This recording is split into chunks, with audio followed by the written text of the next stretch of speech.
Só um minutinho, por favor. Iniciamos, então, com a palavra o senhor desembargador Camanho. Bom, bom dia a todos e a todas. É um prazer estar aqui nesse projeto da nossa escola, EJU-DF Talks, com esse webinar sobre ações possessórias. Esse é um tema que me é muito caro, gosto muito de falar sobre ele, mas eu quero cumprimentar a todos, de novo, e a todas, agradecer ao Fernando, né? Eu não esqueci do... É Fernando, né, Fernando? Desculpa. Sim, sim. Pela participação, obrigado. Quero cumprimentar todos e a todas.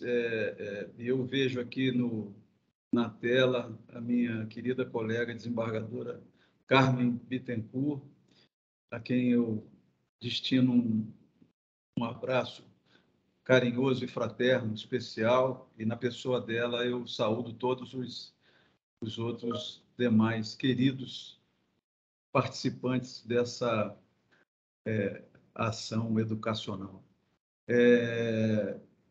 Como eu estava dizendo, a gente vai conversar sobre ações possessórias, que é um tema recorrente, né, do dia a dia da nossa atividade judiciária aqui na Justiça do Distrito Federal. Ao mesmo tempo em que é um tema muito frequente, é um tema também sobre o qual, por incrível que pareça, pairam muitas indagações e muitas incertezas, né?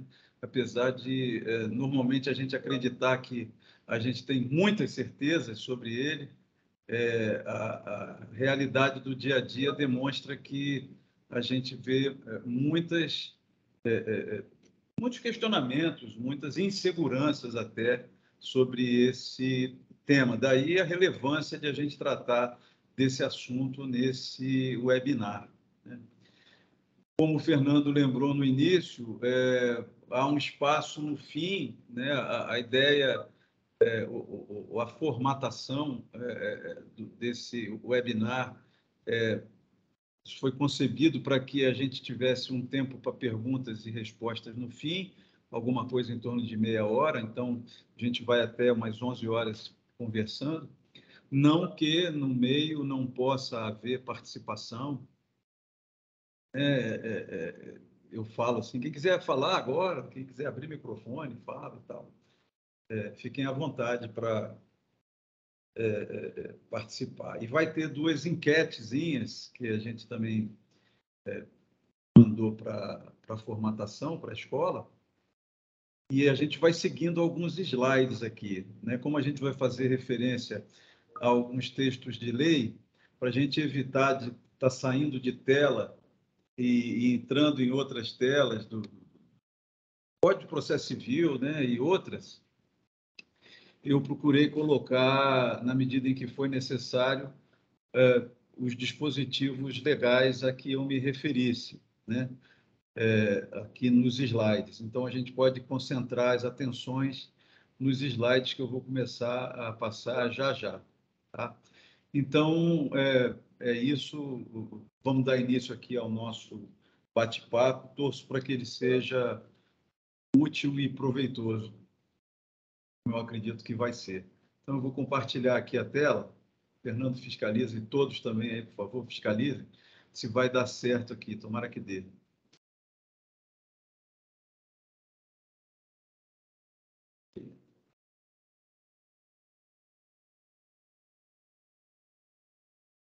Perfeito, desembargador. Então, beleza. Então, para mim, aqui ela está com tela cheia e a gente vai, então, seguindo os slides aqui. Esse é o propósito, né, desse nosso encontro de hoje, falar sobre as ações possessórias, não falar tudo sobre as ações possessórias, tem alguns tópicos, eu estou com outra tela aqui aberta para eu não me perder, e os tópicos sobre os quais a gente vai conversar são esses aqui. O contexto das ações possessórias no Código de Processo Civil, onde é que elas se situam, né, no CPC, a finalidade e a fungibilidade das ações possessórias. A gente escuta muito falar sobre a fungibilidade, todo mundo sabe o que é isso, mas se a gente não souber ou não lembrar antes qual é a finalidade de cada uma delas, o dispositivo legal que fala sobre a fungibilidade fica meio sem sentido, né? Vamos falar uma peculiaridade muito interessante do Código de Processo Civil sobre quando a ação é proposta em desfavor de um número muito grande de pessoas, né? Então, como é que se aperfeiçoa a citação nesse tipo de caso? Vamos falar também sobre o acesso ao procedimento especial, o que é necessário para que a parte se beneficie, né, das vantagens do procedimento especial, o requisito para que isso aconteça, né? E a diferença entre a ação de força nova e a ação de força velha, explicar até, talvez, rapidamente a origem dessas expressões. Ainda falando sobre os tópicos, vamos falar sobre os requisitos para a concessão da liminar, que pode ser concedida sem que seja ouvida a outra parte. E aqui é um tema muito interessante, porque na nossa cabeça, quando a gente fala de liminar, um monte de coisas vem, né? Então, a gente tem normalmente uma ideia meio pré-concebida e provavelmente equivocada sobre os requisitos para concessão dessa liminar nas ações possessórias. Vamos falar sobre isso também. E sobre a necessidade e em que casos é que essa necessidade acontece para a designação de audiência de justificação. O que é exatamente a audiência de justificação? O que é a justificação? O roteiro básico da audiência.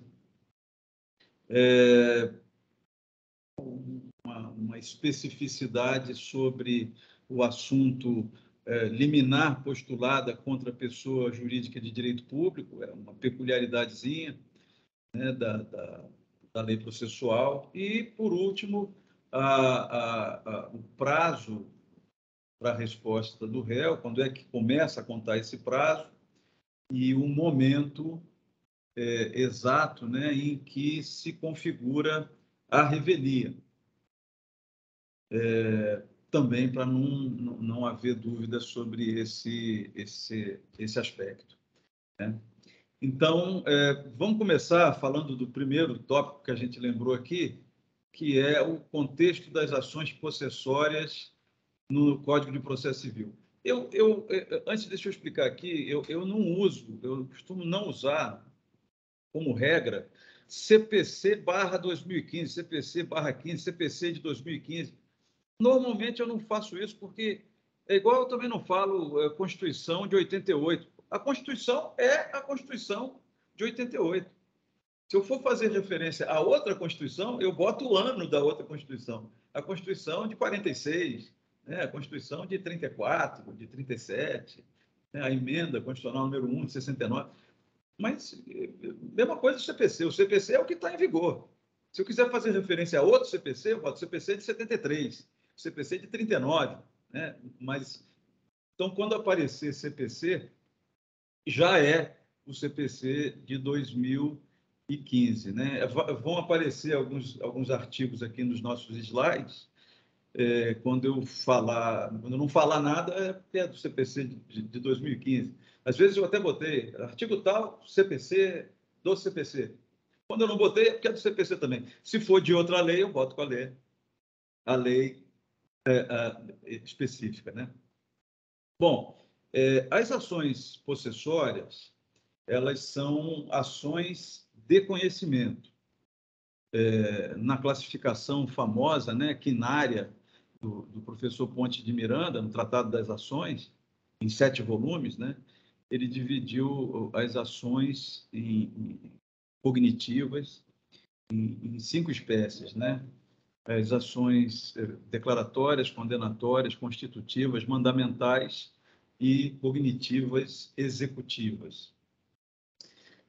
As ações possessórias são ações de conhecimento, e, por isso, a propositura de qualquer uma das ações possessórias, daqui a pouco a gente lembra quais são elas, faz instaurar um processo de conhecimento.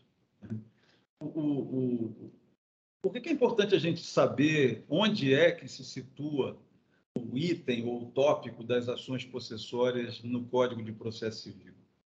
Porque não tem sensação pior do que talvez a gente não saber o terreno em que a gente está pisando.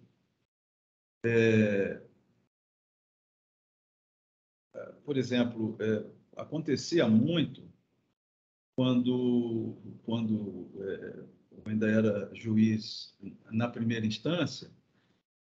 Eu vim para o tribunal como desembargador em 2008, subi para o tribunal como desembargador em 2008. Então, até 2008, de 1990, meu concurso é de 89, a turma tomou posse em 90, de 1990 até 2008 foram 18 anos na primeira instância. Então, em 2008, ainda era, inclusive, o Código de 73, né, o velho CPC, o novo só entrou em vigor dia 18 de março de 2016. Então, a gente fazia... E, naquela época, até 2008, ainda estava engatinhando a questão da legislação online, como a gente tem hoje, né? Então, na hora da audiência, a gente usava mesmo o código, o livrão, né? O CPC ou o VADMECO, mas, normalmente, em cada sala de audiência tinha lá um código de processo civil. E era muito curioso como, às vezes, a gente decidia alguma coisa na hora ali da audiência e o advogado de uma das partes se sentia, às vezes, na obrigação ou no dever de fazer alguma intervenção, né, e pedia para olhar o CPC, o Código de Processo Civil. Você vai assim, me empresta o código? Posso usar o código? Ou não. Aí parava a audiência toda, naturalmente, para deixar o doutor advogado, a doutora advogada folhear Código de Processo Civil. Doutores, olha, é impressionante. Do jeito que o advogado ou a advogada abria o código de papel, a gente sabia se ele ou ela ia achar ou não a resposta para aquele problema que ele estava ou ela estava querendo resolver. Do jeito que abriu o código. A sensação que dava é assim, eu não tenho a menor ideia de onde é que esse problema se situa dentro do Código de Processo Civil, ou onde é que eu vou achar a solução para esse problema dentro do Código de Processo Civil. Era mais ou menos como se fosse assim, vou ver se eu dou uma sorte. Então, eu pegava o código, abria aquele montão de páginas, para ver se aparecia, pulava ali de dentro a solução para o problema.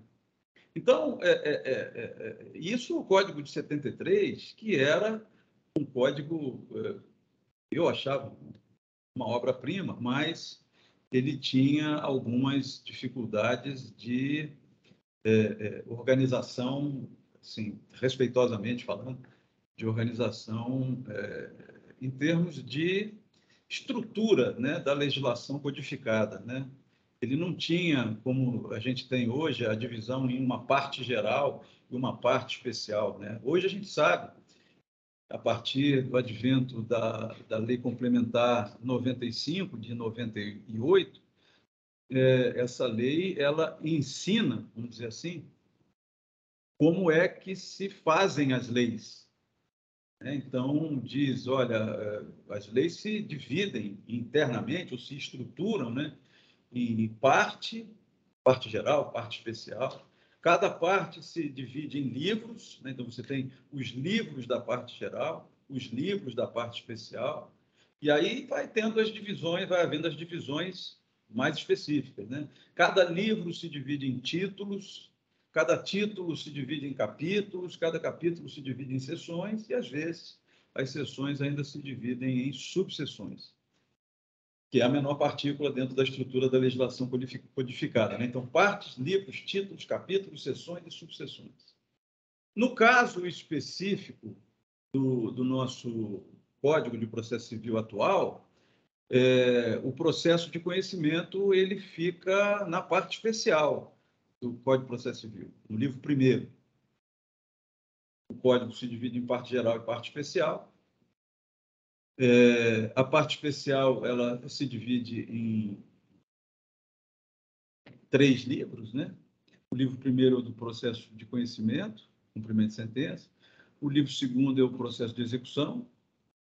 O livro terceiro é dos, vamos chamar assim, dos recursos, né? Dos processos nos tribunais.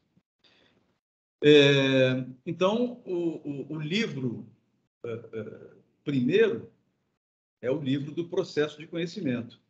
Esse livro ele se divide em 3 títulos. O primeiro título cuida do procedimento comum, o segundo do cumprimento de sentença, e o título terceiro do livro primeiro da parte especial, ele trata dos procedimentos especiais. E as ações possessórias são uma espécie de ação para as quais o legislador fixou um procedimento especial, né? O procedimento se chama especial porque ele primeiro, antes de eu falar sobre isso, rapidamente, voltando, dando um passinho atrás, o procedimento é só a arrumação da sequência dos atos processuais dentro do processo, né? Desde a petição inicial até a sentença, basicamente, né? O processo não acaba com a sentença, mas desde a petição inicial até a sentença eu tenho a arrumação dos atos processuais. Isso é o procedimento, como se dizia antigamente, é a visão externa do processo, né? Então, se eu conheço o procedimento, qualquer que seja ele, eu sei o que vem, o que aconteceu, o que deve vir agora, o que vem depois, qual é o próximo passo, quais são as etapas, quais são os passos do procedimento. Até para eu olhar e falar assim, ó, ficou faltando isso, ou não aconteceu isso, tem um erro de procedimento, devia ter acontecido isso e não aconteceu, né? O famoso error in procedendo, né? Então, o procedimento comum é aquele basicão, e o procedimento especial tem diferenças em relação ao procedimento comum. Eu vinha dizendo, por que um procedimento é chamado procedimento especial? Porque ele é diferente do procedimento comum, a arrumação dos atos processuais dentro do processo é diferente, é feita de forma diferente em relação ao procedimento comum, e esse procedimento especial é diferente também de todos os outros procedimentos especiais. Então, o procedimento das ações possessórias é único, ele só tem ele daquele jeito, né?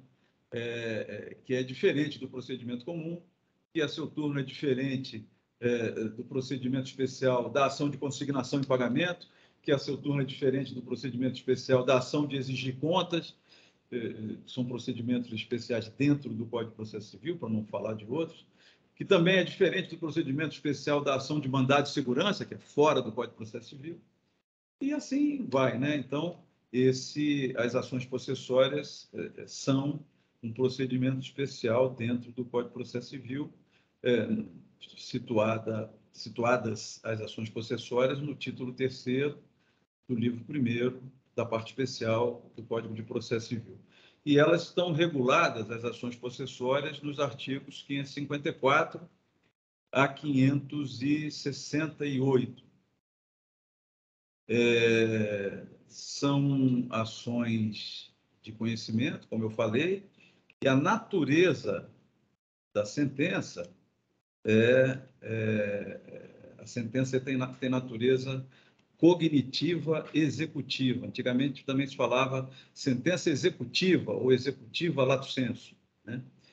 Hoje deu uma atualizada por sugestão do professor Cândido Rangel Dinamarco, então se costuma dizer, não que as outras maneiras estejam erradas, não é isso, mas se costuma dizer de uma maneira um pouco talvez mais atualizada que a sentença tem natureza cognitiva executiva. Isso é para fazer uma diferença entre aquelas sentenças clássicas, né? Sentença meramente declaratória, sentença constitutiva, sentença condenatória. A sentença cognitiva executiva, ela tem um pouquinho de duas coisas. Ela tem um pedaço de cognição, na maioria das vezes de natureza declaratória, e tem um pouquinho também de execução, vamos dizer assim, né? Porque na sentença o juiz já determina o que deve ser feito naquele processo para resolver a situação patrimonial complicada, vamos dizer assim. Por isso que antigamente, no século XIX, né, se chamava esse tipo de sentença, ou esse tipo de julgado, né, de execução por iniciativa do juiz. Executio per officium iudici. Porque se dizia que o próprio juiz determinava o cumprimento da sua própria sentença. Na verdade, não é exatamente isso que acontece, é porque o juiz, na própria sentença, ele já diz, por exemplo, declaro que o autor é o possuidor que foi esbulhado. Reconheço, portanto, em favor dele, eu reconheço que ele tem a melhor posse. Declaro que ele é o possuidor legítimo do terreno que foi esbulhado, por exemplo. Após o trânsito em julgado, espessa-se mandado de reintegração de posse. Então, esse espessa-se mandado de reintegração de posse não é o juiz executando ele mesmo o que ele mesmo decidiu. Isso não é execução de ofício, isso é exaurimento da prestação jurisdicional. Isso eu estou entregando, numa fase posterior ao trânsito em julgado da sentença, aquilo que o autor me pediu lá na petição inicial, lá atrás. O que o autor pediu? Digamos, eu quero ser reintegrado na posse. E quando o juiz profere a sentença, reconhecendo que o autor foi esbulhado e que ele é o possuidor, o juiz não está colocando o autor de volta dentro do terreno cuja posse ele perdeu.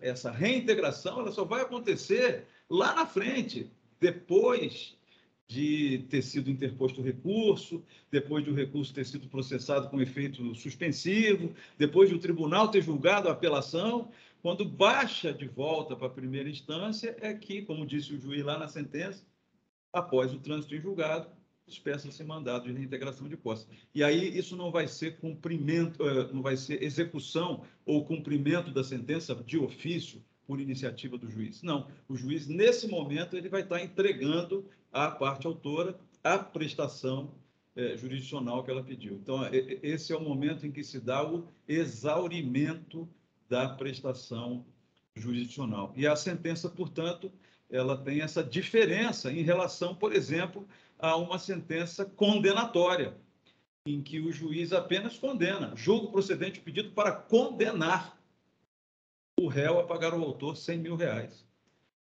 A atividade jurisdicional na sentença condenatória, por exemplo, ela termina ali.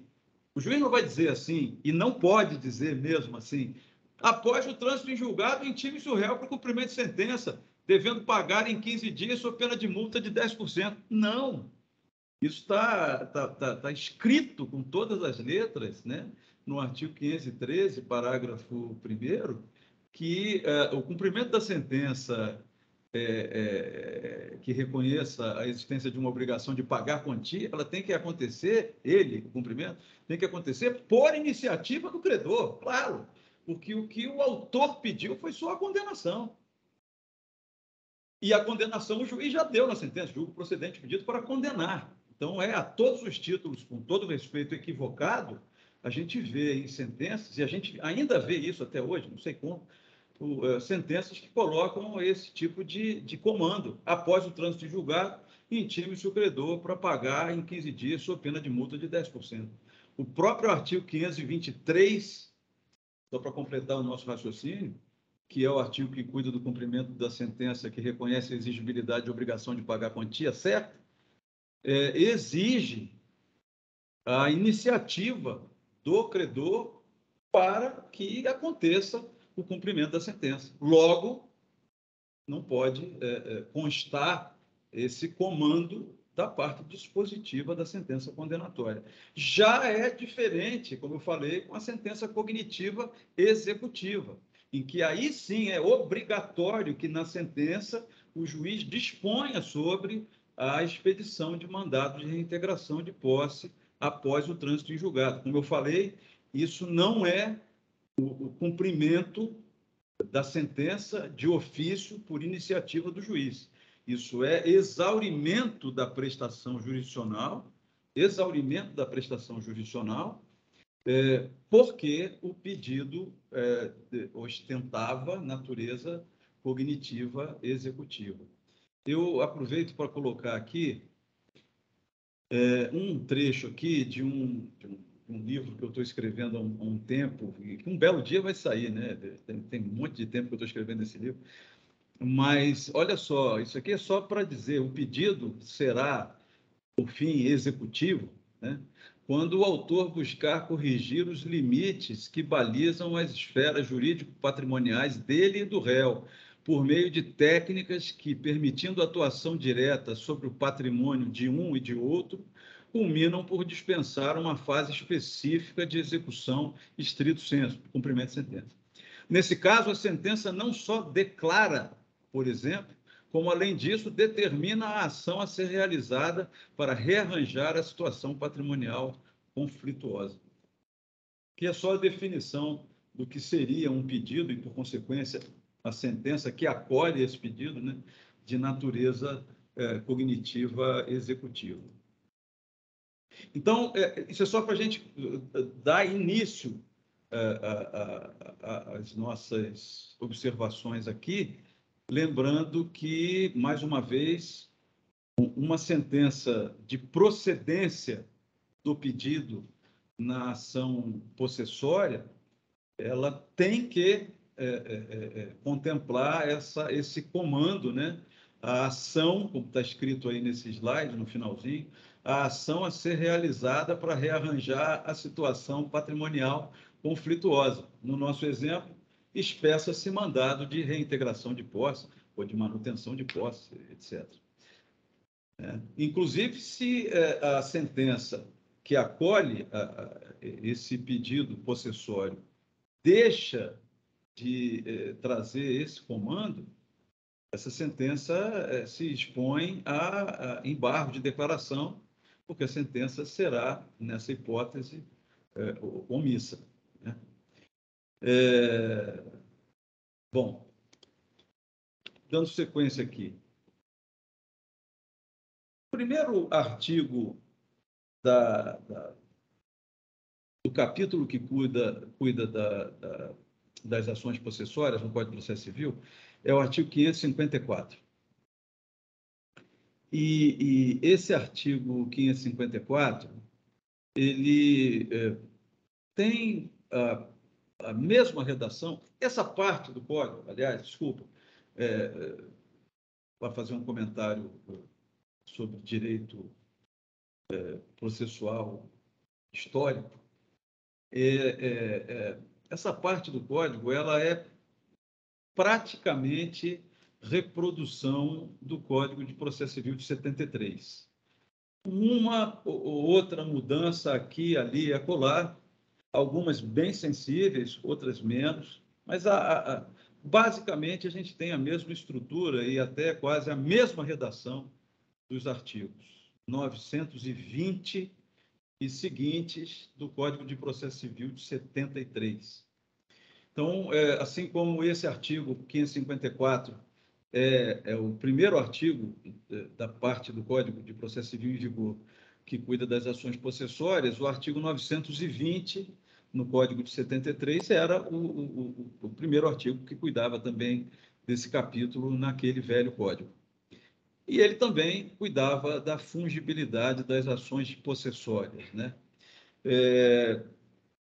E ele tem essa redação aí, a propositura de uma ação possessória em vez de outra, não obstará a que o juiz conheça do pedido e outorgue a proteção legal correspondente àquela cujos pressupostos estejam provados. Isso é uma coisa que todo mundo sabe, que todo mundo conhece, né? A chamada fungibilidade das ações possessórias. Eu propus uma ação, devia ter proposto outra ação, né? Isso não impede o juiz de conhecer do pedido correto, que deveria ter sido feito, e de outorgar, de conceder a proteção legal correspondente àquela outra ação que deveria ter sido proposta e que acabou não sendo, desde que os pressupostos para a concessão da proteção possessória estejam presentes, estejam provados. Então, esse artigo aqui ele é mais ou menos autoexplicativo, né? Mas a gente só consegue compreender isso aqui se a gente entender, ou pré-compreender, talvez, antes, que, bom, essa técnica aqui, ela pressupõe o entendimento do legislador de que ele criou uma ação possessória específica para cada tipo de problema que aparecer na posse de alguém, né? Primeiro, só fazendo a diferença. Esse capítulo aqui, aliás, essa conversa nossa aqui, apesar de ser óbvio, né, me permitam a ousadia de lembrar, nós estamos falando sobre posse, não estamos falando sobre propriedade, né? Propriedade é outra coisa completamente diferente. Propriedade encontra regulação em outros dispositivos, direito material, e também encontra proteção em outros dispositivos do direito processual. A ação que serve para proteger uma propriedade não é uma ação possessória, é uma ação reivindicatória, né?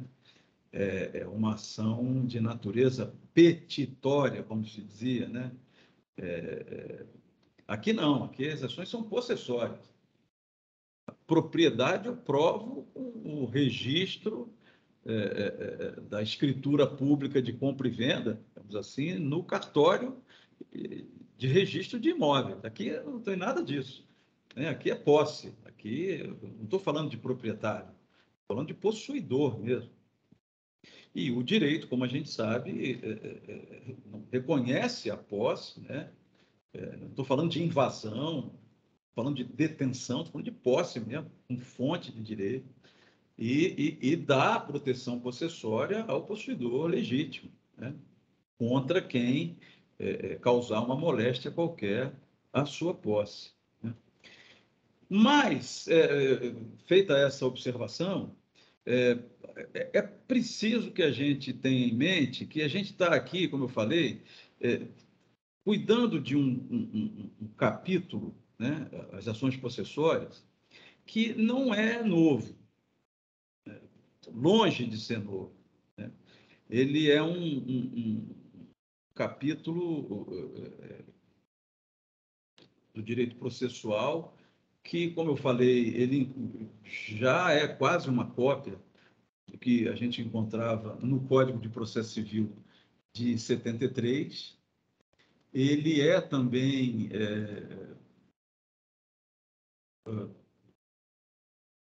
praticamente o que a gente via no Código de Processo Civil de 39, a partir do artigo 371, no Código de Processo Civil de 39.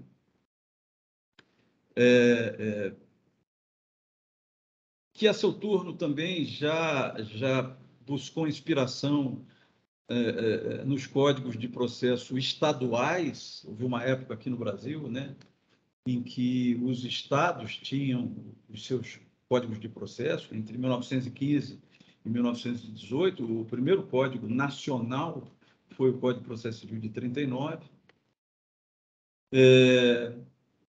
Esses códigos estaduais já traziam essa regulamentação para as ações possessórias, né?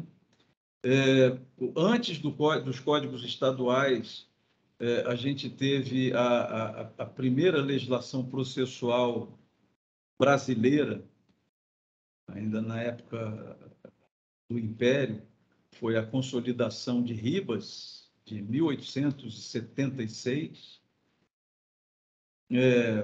O imperador Dom Pedro II pediu para um conselheiro o que seria a Casa de Suplicação do Império, que era o Supremo Tribunal Federal da época, o conselheiro Antônio Joaquim Ribas, para consolidar num diploma normativo só toda a legislação processual brasileira, né, que vinha de Portugal, a partir do Regulamento 737, que era de 1850, no mesmo ano do Código Comercial, e tinha um processo comercial. Olha só que coisa curiosa, né?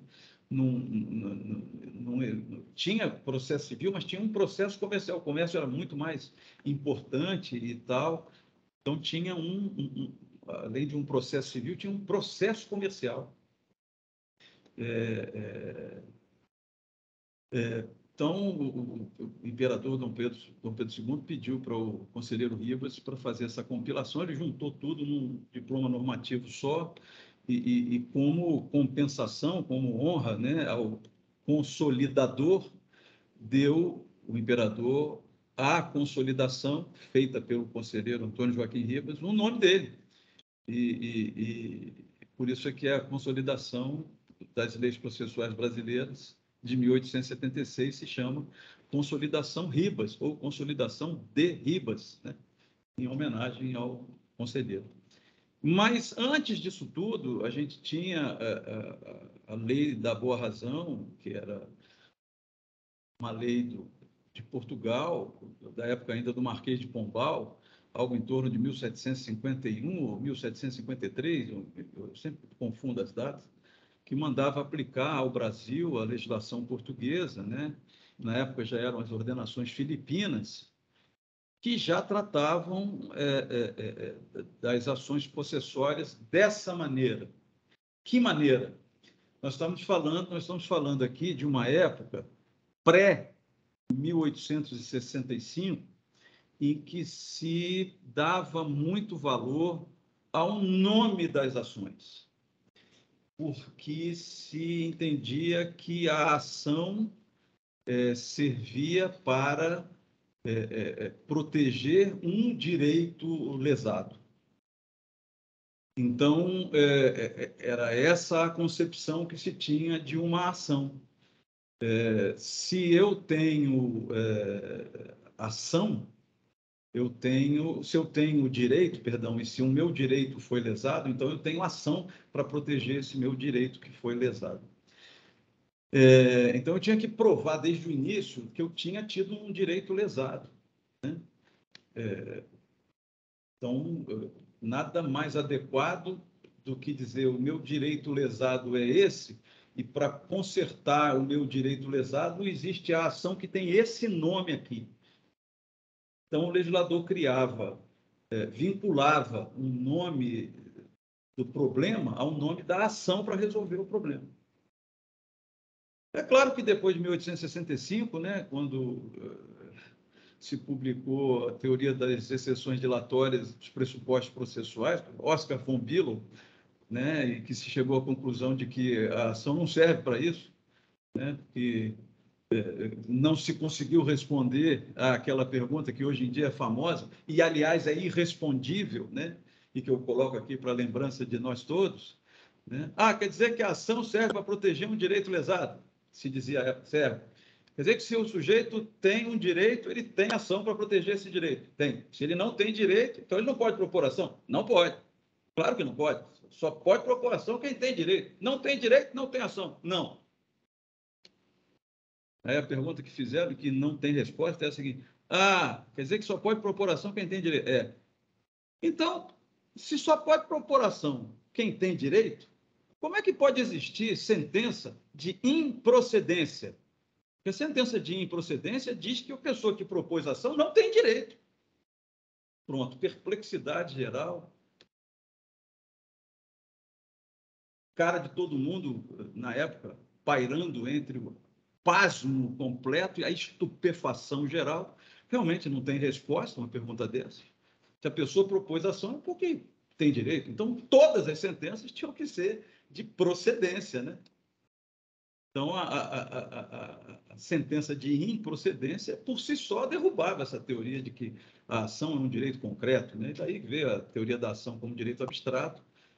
A ação não serve para proteger direito de qualquer pessoa, né? Você, hoje em dia, pode propor ação sem ter direito, que é o que diz lá, hoje em dia, o artigo 17 do nosso Código de Processo Civil, basta que você tenha interesse e legitimidade para propor ação. Você não precisa ter direito, que já é a repetição do que a gente lia no artigo 3º do velho Código Revogado de 73.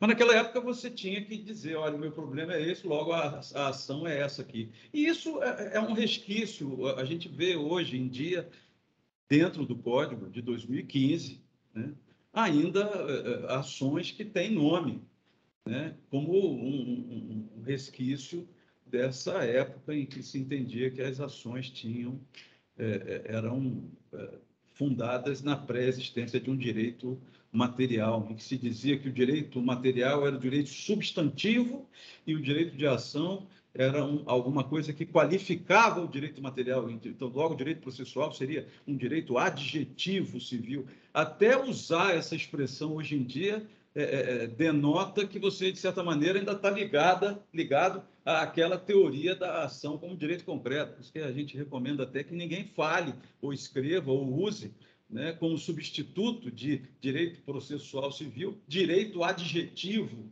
civil, porque o processo nem a ação qualificam o direito material, são coisas absolutamente independentes, né? Mas então, naquela época, você tinha um cardápio de problemas e de ações, né? Então, se o problema fosse um, a ação era uma. Se o problema fosse outro, a ação era outra. Por isso que tem esse artigo 554 que diz: se o problema era um, você devia ter entrado com uma determinada ação e você entrou com outra ação, não tem problema isso. O juiz pode conhecer do pedido que não foi feito, mas que devia ter sido feito, e o juiz pode outorgar a proteção legal correspondente àquela ação, cujos pressupostos, desde que os pressupostos, né, estejam provados. E é por isso que a gente tem que lembrar, então, qual é a finalidade das ações possessórias. E essa finalidade ela é revelada pela leitura do artigo 560. Se a gente ler rápido esse artigo 560, a gente não percebe muito, talvez, essa finalidade, né? Porque a redação é essa aí, simplesmente, né? O possuidor tem direito a ser mantido na posse em caso de turbação e reintegrado em caso de esbulho. O que é turbação? Turbação é um conceito de direito civil, direito material. É a perda parcial da posse, vamos chamar assim, né? Eu tenho a posse de uma fazenda, perdi um pedacinho, invadiram um pedacinho da minha fazenda, mas eu conservo posse sobre outra parte, perdi aquele pedaço, então houve turbação na minha posse. Esbulho também é um conceito de direito material. Esbulho é a perda total da posse. Perdi a fazenda, invadiram a minha fazenda toda, eu perdi a posse. Então, o que diz o artigo 560? Se eu perdi parcialmente a posse, eu tenho direito a ser mantido na posse. Se eu perdi totalmente a posse, esbulho, eu tenho direito a ser reintegrado na posse. Então, a ação a ser utilizada para o caso de perda parcial da posse é a ação de manutenção na posse. Olha lá, ó. O possuidor tem direito a propor ação de manutenção na posse caso ocorra perda parcial da posse. É o que diz o comecinho aí do artigo 560. E o possuidor tem direito a propor ação de reintegração de posse caso ocorra perda total da posse. Então, é correto a gente vincular a ideia de turbação à ideia da propositura da ação de manutenção de posse, e também é correto a gente vincular a ideia de esbulho, que é a perda total da posse, à ação de reintegração de posse. São três as ações possessórias. A ação de manutenção de posse, para o caso de turbação, perda parcial da posse. A ação de reintegração de posse, para o caso de perda total da posse, que é o esbulho. E a ação de interdito proibitório, que é para quando o possuidor acredita que ele esteja na iminência de sofrer uma perda parcial, uma perda total da sua posse. Então, para isso, existe uma terceira espécie de ação possessória, que é o interdito proibitório. Só para a gente, como eu falei, né, falei aqui do artigo 567, para a gente não ter que sair do slide e ir para a legislação. Está aí o artigo 567, que diz: o possuidor direto ou indireto que tenha justo receio de ser molestado na posse. A ideia de moléstia à posse é uma ideia que a gente vai usar de novo para classificar, né, de turbação ou esbulho. Poderá requerer ao juiz que o segure da turbação ou esbulho iminente, mediante mandado proibitório, em que se comine ao réu determinada pena pecuniária, caso transgrida o preceito. Então, só voltando aqui, no slide anterior, essa é a finalidade de cada uma das ações possessórias. Então, quando a gente fala de fungibilidade das ações possessórias, isso significa que se eu devia ter proposto, né, uma determinada ação para resolver um determinado problema, mas eu propus outra, isso não tem maiores consequências, porque o artigo 554 me concede a possibilidade de o juiz consertar tudo, né? O artigo 554 já existia no Código anterior, né? Eu falei, era o artigo 920, mas a ele foram acrescentados alguns parágrafos, né? Entre eles o parágrafo 1º, que exige que ocorra, para que se aperfeiçoe a citação, quando eu tenho uma ação possessória proposta em desfavor de um número grande, né, de litisconsortes. Deixa eu botar aqui para eu me lembrar.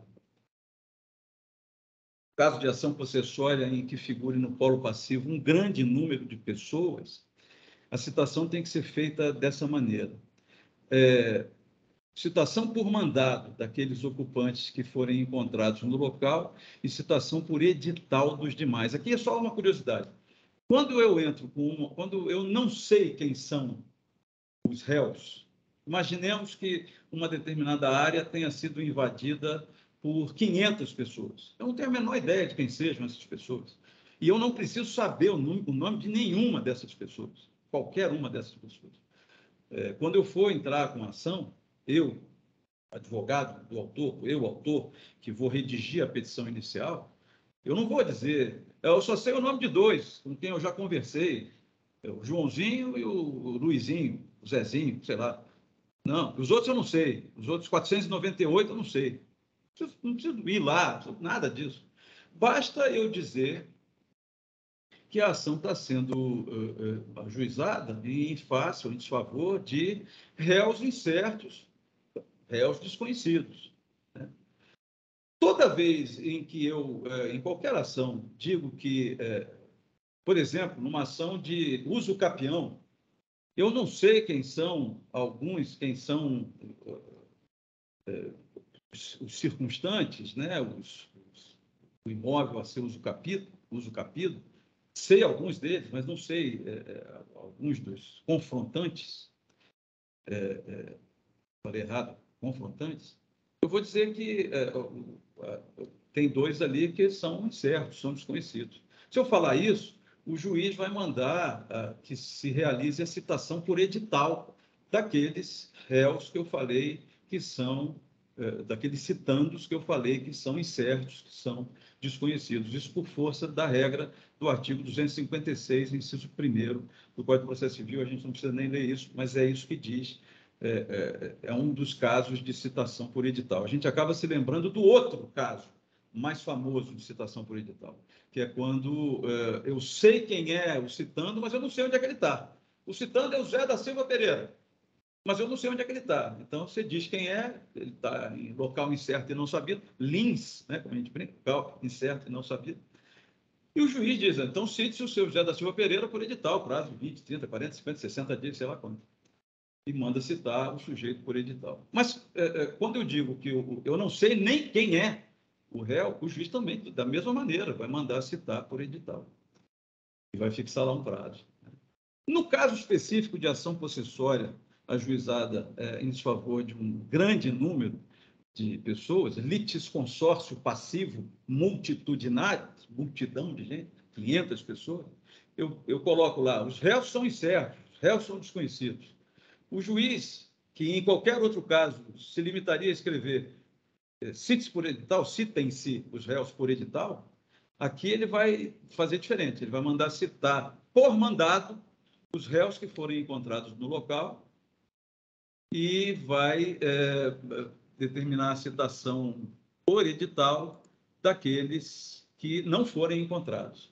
E é o que diz o parágrafo 2º desse mesmo artigo 554. Então, o oficial de justiça vai lá uma vez, no local, para citar quem ele encontrar, registra isso tudo lá no mandado. Se ele tiver conseguido citar 20, 30, sei lá quantos, ele registra isso aí, os outros todos vão ser citados por edital, né? E eu sempre me pergunto qual é a utilidade disso, porque além de colocar o oficial de justiça numa situação meio arriscada, porque imagina só o oficial de justiça chegando lá, os atos processuais podem ser praticados a partir das 6 horas da manhã. Aí o oficial de justiça chega lá às 6 horas da manhã, lá no invasão, um monte de barraquinho de plástico preto, né? Ele vai lá cumprir o mandado de citação, chega lá, bate palma no primeiro barraquinho para ver se alguém aparece.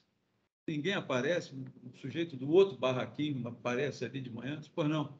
Aí ele diz, não, eu vim citar aqui uma ação de reintegração de posse, aí já aparece mais um do lado, mais um terceiro, aparece um quarto cara com uma foice, um quinto cara com um fuzil, um sexto cara com um arado, sei lá com o quê, com um ancinho. O oficial de justiça vai passar um mau bocado ali, citando esses ocupantes que forem encontrados no local. Acho que vai ter pouca gente querendo fazer concurso para oficial de justiça. Mas isso é um outro problema. O fato é que a lei criou esse degrau, então é preciso até que se observem essas regras para que não dê problema de nulidade de citação posteriormente. Isso é uma peculiaridade curiosa, né, talvez, do Código de Processo Civil em vigor. A propósito de ações possessórias coletivas, teve até uma recomendação do CNJ de 2021 que dizia que, enquanto perdurasse, recomendou, né, CNJ 90, recomendação do CNJ 90, recomendou aos órgãos do Poder Judiciário que, enquanto perdurasse a situação de pandemia de Covid-19, e avaliassem os juízes com cautela o deferimento de tutela de urgência, liminares, né, que tivessem por objeto a desocupação coletiva de imóveis urbanos e rurais, sobretudo nas hipóteses que envolvessem pessoas em estado de vulnerabilidade social e econômica. É claro que a gente sabe também que o estado de saúde pública de emergência, importância nacional, esse PIN, já se encerrou por ato do ministro da Saúde, em 22 de abril. Então, pelo menos, valia essa recomendação até esse ponto, né? Bom, fica feita essa anotação também.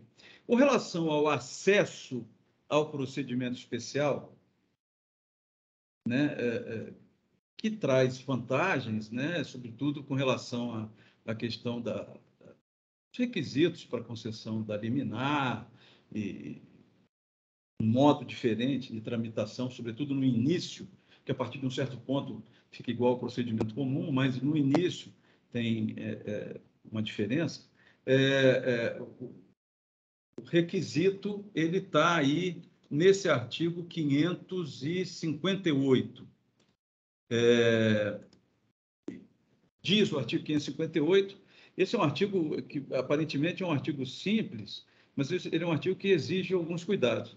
Regem o procedimento de manutenção e de reintegração de posse as normas da seção 2ª deste capítulo, quando a ação for proposta dentro de ano e dia da turbação ou do esbulho afirmado na petição inicial. Parágrafo único. Passado o prazo referido no caput, será comum o procedimento, não perdendo, contudo, o caráter possessório, isso é o que está na Lei Processual, o Código de Processo Civil de 2015, em vigor, portanto, né? O artigo 558 caput, ele diz qual é o único requisito para que a pessoa, o autor da ação, tenha acesso ao procedimento especial. E o requisito ele é muito simples. O autor da ação propor a ação dentro do prazo de ano e dia da turbação ou do esbulho afirmado na petição inicial.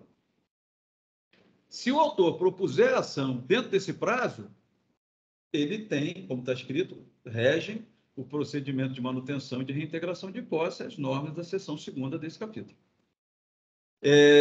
Passado esse prazo, aí o procedimento vai ser outro, apesar de não perder o caráter possessório. Daqui a pouco a gente fala sobre isso, né? Aqui tem uma diferença entre o que se costuma chamar de ação de força nova e ação de força velha. A ação de força nova, e essa é uma expressão das ordenações afoncinas, primeiras ordenações, a de 1300 e fumaça, é aquela que é proposta dentro do prazo de ano e dia. A ação de força velha é proposta depois de vencido o prazo de ano e dia. Então, o único requisito para que se tenha acesso às vantagens, vamos chamar assim, do procedimento especial, é a propositura da ação dentro desse prazo de ano e dia. Proposta a ação dentro do prazo de ano e dia, tenho acesso aos benefícios do procedimento especial das ações possessórias, lá dos artigos 554 a 568 do Código de Processo Civil, procedimento especial, livro 1º, título 3º, tudo certinho. Se eu propuser a ação depois, aí eu já perco esses benefícios. E a ação é de força velha. Eu não perco o direito de discutir posse, mas não transforma a discussão de possessória para petitória, de possessória para propriedade. Não, continuo discutindo posse, mas não vai ser mais pelas regras do procedimento especial. E só para lembrar, essa contagem desse prazo se dá a partir da data em que se deu a turbação ou o esbulho. Não é a partir da data em que o autor tomou ciência da turbação ou do esbulho. E a razão é muito simples para isso, né? Mas não é da data em que tomou ciência? Isso pode parecer injusto, porque o sujeito não ficou tomando, não teve ciência em que a invasão aconteceu num determinado dia, nem sempre ele vai à fazenda dele, passou às vezes um tempão, ele não foi, só ficou sabendo depois, né? Então devia ser a partir da data em que ele tomou ciência, possuidor, e não da data em que aconteceu a moléstia, a posse, né? A turbação ou esbulho. Não. Se conta a partir da data da turbação ou do esbulho. Pensa bem, doutores, pensem bem, né? Pensemos nós todos bem. Se eu tenho um prazo fatal de ano e dia para entrar com a ação e ter as vantagens do procedimento especial, se eu disser que foi da data em que eu tomei ciência, eu posso sempre dizer que eu tomei ciência numa data em que me dê o direito de estar sempre dentro do prazo, né? Eu vou sempre dizer que não, eu tomei ciência mês passado, tá dentro. Ainda que o esbulho ou a turbação tenha acontecido há 3 anos. Eu falei, não, mas eu só tomei ciência ontem. Então, estou propondo a ação hoje, estou sempre dentro do prazo. Não. Se conta a partir da data da turbação ou esbulho.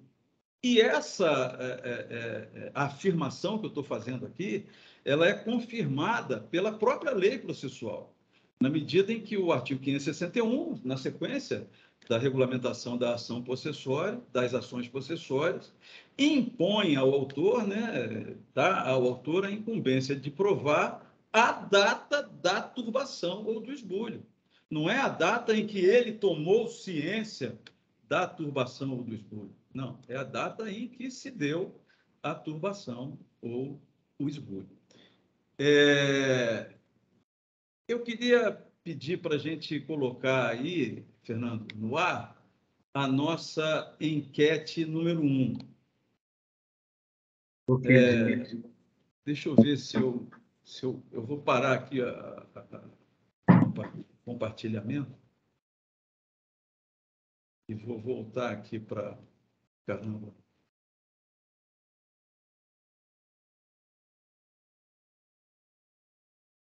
Eu tô numa situação complicada, porque quando eu estou compartilhando, eu não consigo ver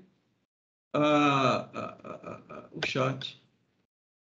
eu lancei a enquete, Salvador. Eu gostaria de saber se todos estão visualizando. Apareceu para vocês? Se puderem dar um sinal, por gentileza. A Renata já me acenou ali, né? Tudo certo, né, Eu, Renatinho? eu vejo aqui. Perfeito. Então, a gente dá um tempinho para o pessoal responder. Na verdade, essa é a segunda enquete. Era a outra enquete, desculpa. Se Ah, for então é porque possível botar a outra, estava fora da ordem, então. é, se for possível trocar, Fernando, a gente ainda vai falar sobre esse tema aí. Fechar essa aqui. Estou vendo aqui que tem umas mãos levantadas. Como é que eu faço para resolver isso? Só um minutinho. E eu vi aqui no chat aqui agora, essas manifestações, eu me comprometo depois a disponibilizar esses slides. Eles são muito mais, como eu gosto de dizer, né, como a gente usa em didática, uma bengala, né? A gente vai só se apoiando neles, né, para ir complementando as informações, mas nada me impede de compartilhar eles. Desembargador, seria esta, então, que começa assim, ultrapassado o prazo de um ano, Essa o mesmo. prazo de ano e dia, ok? É, Tá só um minutinho, então.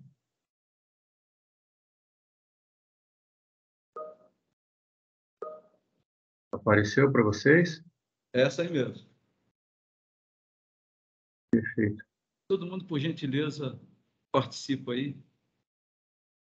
Isso aí tem a ver com o artigo que a gente estava falando agora, né, que é o artigo 558.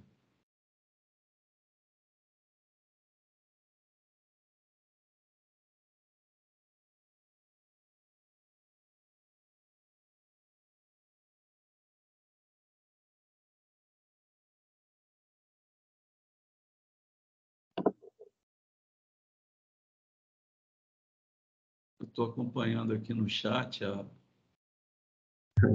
a votação. Quando o senhor autorizar, a gente pode exibir os resultados.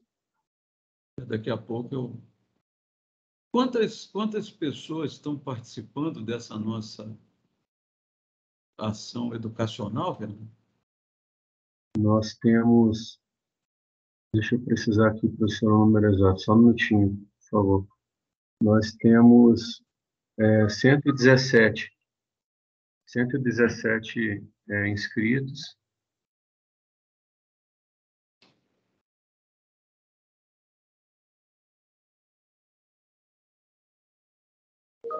E temos, no momento, 88 participantes na sala. Então, em tese, poderia ter o dobro de gente participando aí da enquete, mas daqui a pouco a gente encerra aqui a votação. A Renata falou 88 pessoas na sala, além da equipe da escola. Sim, 88 participantes no momento. 51 pessoas já, 52 respostas.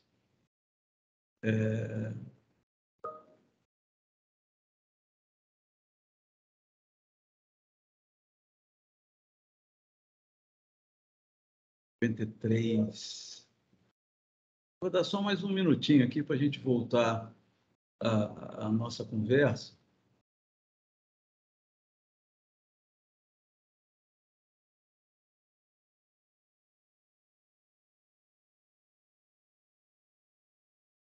Já temos 54 respostas.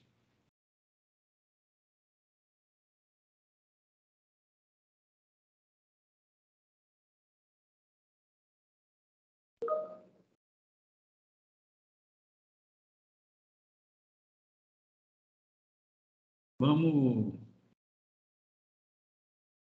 exibir os resultados?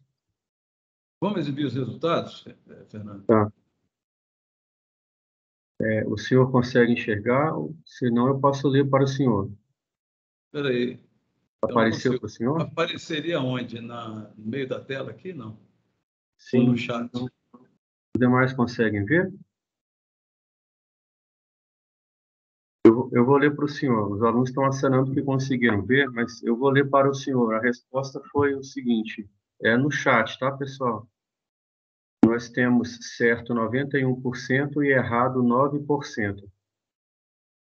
Olha só.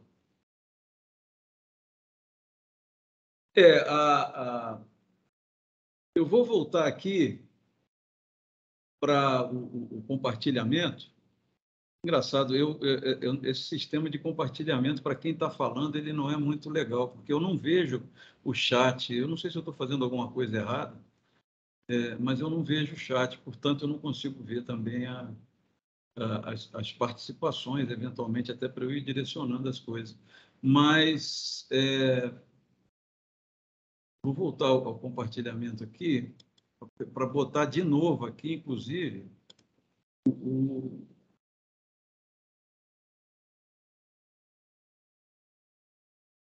a enquete. Está aparecendo aí, espero eu, o slide com a enquete. Sim. A pergunta era essa, né? Ultrapassado o prazo de ano e dia para a propositura da ação de força nova, possuidor que tenha sofrido turbação ou esbulho não perde o direito de propor ação para defender a sua posse, mas o procedimento será ordinário. Eu vou voltar aqui para o slide anterior, para um dos slides anteriores, que é o slide que fala do artigo 558. Deixa eu ver se é esse aqui.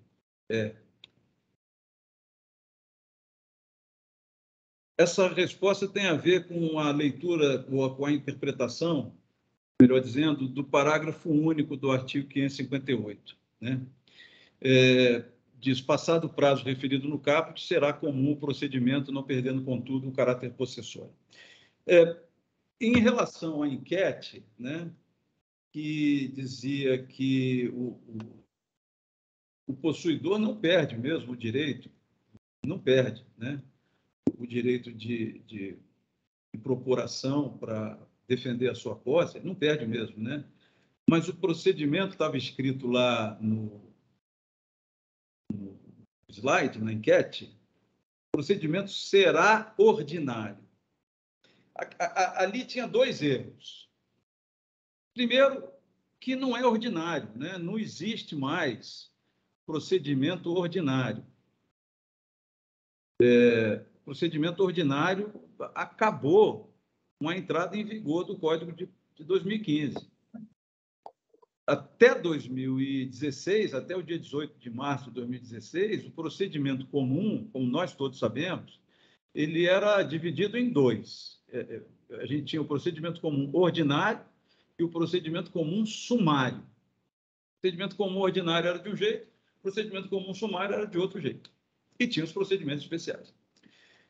Com a entrada em vigor do Código de 2015, o procedimento comum deixou de ter essa subdivisão entre ordinário e sumário. O procedimento comum é único, né?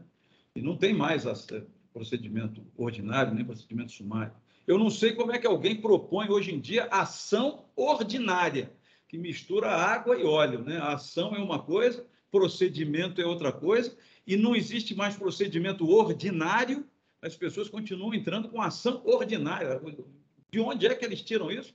Eu confesso que eu não sei, mas não é nosso tema aqui, não vou nem falar muito sobre isso. Mas, de cara, tem esse erro, né, de que não é ordinário, não existe mais procedimento ordinário. O procedimento é comum. Mas esse era o erro mais perdoável. O outro não é nenhum erro, é mais uma pegadinha, doutores, e que transforma a resposta em errada, né? É porque está escrito aí, sem dúvida, né, que, passado esse prazo de ano e dia, está escrito, e está na tela, será comum o procedimento. E não será obrigatoriamente comum o procedimento. Ordinário já não vou falar mais, mas não será obrigatoriamente comum. E esse é o erro, né? Porque, se a gente acreditar no que está escrito aqui na lei, a gente vai dizer que, se eu perdi o prazo de ano e dia, o procedimento vai ser obrigatoriamente comum, e essa resposta está equivocada. E está equivocada por quê? Agora eu vou acelerar aqui, só para a gente chegar no slide da enquete, que é esse aqui, né? E para mostrar aos senhores por que é que o procedimento pode ser outro, perfeitamente outro, né? A Lei 9.099, que é uma lei muito conhecida de nós todos, né, que é a Lei dos Juizados Especiais, Cíveis e Criminais, a primeira parte dela é dos Juizados Especiais Cíveis, a segunda dos Juizados Especiais Criminais. O artigo 3º dessa Lei 9.099, tão famosa, desde 95, esse artigo 3º diz: o Juizado Especial Cível tem competência para conciliação, processo e julgamento das causas cíveis de menor complexidade, assim consideradas. Bom, essa lei aqui, ela fixa um procedimento para os juizados especiais cíveis, né? Não é um procedimento comum, não é um procedimento das ações possessórias, é o procedimento dos juizados especiais cíveis. O juiz marca uma audiência de conciliação, tenta conciliar as partes, não havendo acordo, o juiz marca uma outra audiência e por aí vai, né? Então, ultrapassado o prazo de ano e dia, olha só o que diz o artigo 3º, né? O juizado especial cível tem competência para as causas de menor complexidade, assim consideradas as causas cujo valor não exceda a 40 vezes o salário mínimo, e também consideradas as ações possessórias sobre bens imóveis de valor não excedente ao fixado no inciso 1º deste artigo. Então, levando em consideração que o salário mínimo é hoje 1.100, pouquinho por aí, então daria 44 mil e poucos reais, um imóvel que valha 44 mil reais, uma ação possessória sobre esse imóvel, o procedimento não será obrigatoriamente o procedimento comum. Poderá ser perfeitamente, nos termos da Lei 9.099, o procedimento dos juizados especiais cíveis se o autor perdeu o prazo para ação de força nova. Claro que alguém pode perguntar assim, mas onde é que tem imóvel que vale 40 vezes o valor do salário mínimo? Jesus do céu! Se a gente pensar no plano piloto, Lago Sul, Asa Sul, Lago Norte, Asa Norte, Noroeste, Sudoeste, Distrito Federal, talvez.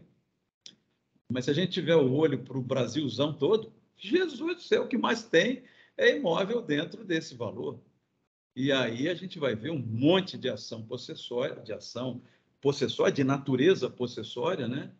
Para discutir esbulho e turbação, pelo procedimento dos juizados especiais cíveis, com base no artigo 3º, inciso 4º da Lei 9.099. E aí o procedimento não será o ordinário, desculpa, o comum, porque poderá ser outro tipo de procedimento, né? Então, é só para lembrar isso.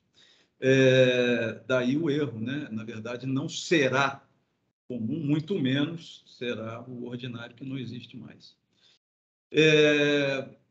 Aí chegamos num ponto importante, que são os requisitos para concessão da liminar. Esses requisitos eles vêm definidos no artigo 562, que diz que pode perfeitamente ser dividido em duas partes. Primeiro a gente lê o artigo 562 as inteiras, depois a gente divide em duas partes. Estando a petição inicial devidamente instruída, o juiz deferirá, sem ouvir o réu, a expedição do mandado liminar de manutenção ou de reintegração. Caso contrário, determinará que o autor justifique previamente o alegado, citando-se o réu para comparecer à audiência que for designada. Esse artigo já tinha, o Código passado, Código 73, tinha um artigo que tinha essa mesma redação, praticamente a mesma redação, que era o artigo 928. Ele só tinha duas coisas diferentes. Depois da palavra reintegração, aí no meio do artigo, em vez de vírgula, era um ponto e vírgula, que eu achava até melhor do que a vírgula. E em vez de ser caso contrário, era no caso contrário. O resto era igualzinho que nem. Então, é a mesma ideia, né? Estando a petição inicial devidamente instruída, o juiz deferirá, sem ouvir o réu, a expedição do mandado liminar de manutenção de reintegração. No caso contrário, determinará que o autor justifique previamente o alegado, citando-se o réu para comparecer à audiência que for designada. Se a gente pegar a primeira parte do artigo 562, e esse artigo aqui é o que dá confusão, porque ele fala de liminar, a expedição do mandado liminar de manutenção de reintegração, e todo mundo sabe que essas ações, ou nessas ações, é possível ao autor pedir e ao juiz deferir a concessão de liminar, e a gente acaba vinculando na nossa cabeça a ideia de liminar com a ideia de fumus boni iuris e de periculum in mora. Então, é muito comum a gente ver petições iniciais, já era assim no Código passado, e continua a ser assim no Código em vigor, petições iniciais em que o autor se esforça para pedir essa liminar, em demonstrar ou em argumentar com a presença dos requisitos de fumus boni iuris e periculum in mora para obter a liminar. Mas vejamos nós todos, né? Se a gente dividir o artigo em duas partes, parte vai até aí, ó. Estando a petição inicial devidamente instruída, o juiz deferirá, sem ouvir o réu, a expedição do mandado liminar de manutenção ou de reintegração. A segunda parte seria caso contrário, aí depois a gente vê. Então, considerando só o que está escrito aí, né? Tirando o negrito, o juiz deferirá, sem ouvir o réu, a expedição do mandado liminar de manutenção ou de reintegração. O que é necessário, de acordo com o que está escrito aí, para que o juiz defira, sem ouvir o réu, a expedição do mandado liminar de manutenção ou de reintegração? É preciso que a petição inicial esteja devidamente instruída, né? Lendo aí, assim, se a petição inicial estiver devidamente instruída, o juiz deferirá, sem ouvir o réu, a expedição do mandado liminar de manutenção de reintegração. Se a petição inicial não estiver devidamente instruída, que é caso contrário, aí é a segunda parte do artigo 562. Mas para que o juiz defira a liminar, sem ouvir o réu, inaudita altera pars, sem citar o réu, de cara, recebeu a petição inicial e deferiu a expedição do mandado liminar de manutenção de reintegração, basta que a petição inicial esteja devidamente instruída. Então, eu só preciso entender o que é, eu só preciso traduzir essa frase aqui, estando a petição inicial devidamente instruída. Instruir no processo tem alguns significados, o verbo instruir. Claro que aqui não tem a ver, eu estou falando com uma pessoa que é extremamente instruída, uma pessoa estudada, fez um monte de curso, não, sabe falar um monte de idioma. Não, não é isso, claro que não é isso. Né? Instruir aqui tem a ver com prova. Né? Todo mundo sabe da fase de instrução do processo. Só que fase de instrução também não satisfaz a nossa inquietação, porque instrução é produção de prova. E prova eu tenho um monte de tipo. Eu tenho prova oral, eu tenho prova documental, eu tenho prova pericial, eu tenho inspeção judicial, confissão, um monte de coisa. Também essa forma de definir o que vem a ser petição inicial devidamente instruída não resolve. Né? Petição inicial devidamente instruída é exatamente a tradução de instruída dentro desse contexto aqui, do artigo 562, a petição inicial tem que estar devidamente acompanhada de prova documental. E é isso que eu coloquei aqui nesse próximo slide. O que significa petição inicial devidamente instruída? É petição inicial acompanhada de prova documental. Sim, mas prova documental é para provar, né, óbvio, fatos alegados. Mas que fatos? Prova de que fatos? Bom, nós estamos falando do artigo 562, primeira parte do artigo 562. E o artigo 561, o artigo imediatamente anterior, diz quais são os fatos que o autor tem que provar. Está lá, ó. Incumbe ao autor provar esses 4 fatos aí, ó. A sua posse, a turbação ou esbulho praticado pelo réu, a data, lembramos disso aqui, da turbação ou do esbulho, a continuação da posse, embora turbada, na ação de manutenção, se refere à perda parcial da posse, então eu continuo a ter posse, né? Embora essa posse tenha sido turbada, ou a perda da posse na ação de reintegração. Então, esses são os 4 fatos que eu tenho que provar. Então, o que me diz a primeira parte do artigo 562? Que se a petição inicial trouxer prova documental desses 4 fatos, claro que essa é uma avaliação que o juiz vai fazer, ele sozinho. Se o juiz entender que a prova, verbo haver, prova documental suficiente na avaliação dele acerca desses 4 fatos, o juiz deferirá, sem citar o réu, sem ouvir o réu, sem qualquer outra formalidade, a expedição do mandado liminar de manutenção, se tratar de ação de manutenção de posse, caso de turbação, ou do mandado liminar de reintegração de posse, caso de esbulho, quando for a ação de reintegração de posse. E aí depois vou mandar citar o réu. Né? Espécie mandado liminar de reintegração, ponto, cite, ponto. Então, vai ser cumprido o mandado de reintegração e depois vai ser citado o réu. Né? Vejam aí, doutores, que estando a petição inicial devidamente instruída, significa, como eu falei, acompanhada de prova documental desses fatos, e lendo esses fatos a que se refere o artigo 561, não dá para a gente ler, a partir daí, nada parecido com plausibilidade do direito invocado por quem propõe ação, fumus boniuris. Não tem nada disso. Nenhum desses incisos deixa a gente sugerir que eles se referem a risco de ineficácia, lesão grave de difícil reparação, nada disso. Não tem nada de periculum in mora aqui. Essa que é a grande vantagem, talvez, do procedimento especial. Eu não preciso, eu preciso apenas fazer prova documental desses fatos. Se eu conseguir provar bem, o juiz vai me dar a liminar sem maiores formalidades. O juiz vai apenas escrever: a petição inicial veio devidamente instruída, o que quer dizer há prova documental suficiente dos fatos a que se referem os incisos 1º a 4º do artigo 561 do CPC. Portanto, peça-se mandado liminar de manutenção de reintegração, ou de reintegração, de manutenção, ponto CITES. Só isso.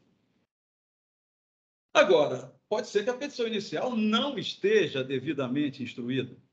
E se a petição inicial não estiver devidamente instruída, aí a gente vai para a segunda parte do artigo 562. E aí a segunda parte diz, né? Caso contrário, caso a petição inicial não esteja devidamente instruída, o juiz vai determinar que o autor justifique previamente o alegado, citando-se o réu para comparecer à audiência que for designada.